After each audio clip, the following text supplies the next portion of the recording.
High, চলো আজকে তোমাদের অনার্স শাখা থেকে ঘুরিয়ে আনি। আজকে ছিল অনার্স শাখায় বাংলা বিভাগের নবান্ন উৎসব। তো চলো যাওয়া যাক। আমরা সব ফ্রেন্ডরা মিলে যাচ্ছিলাম, তো তখনই দেখি র্যালি। দেন গিয়ে তারা এক ঝাঁকে বেরোচ্ছিল শাড়ি পরে, সুন্দরী সুন্দরী আপুরা, খুব ভালো লাগতেছিল সেখানে। আমি আমার ফ্রেন্ডকে কিছু পিকচার তুলে দিই।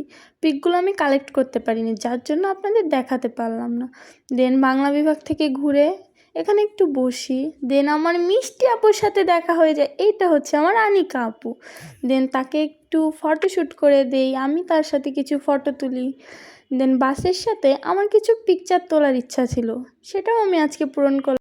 দেন এই আনিকা আপু আমাকে এই ঝালমুড়িটা ট্রাই করতে বলে যে এটা অনেক মজা হবে, তুমি ট্রাই করে দেখো। আসলেই মজা ছিল। তো আমরা খাচ্ছিলাম, আনিকা আপু রিভিউ দিচ্ছিলো খুব মজা হয়েছে।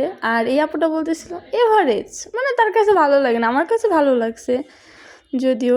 তারপর আমি বাসার উদ্দেশ্যে রওনা দিই। আজকের ভিডিওটা এই পর্যন্তই, দেখা হবে অন্য কোনো ভিডিও।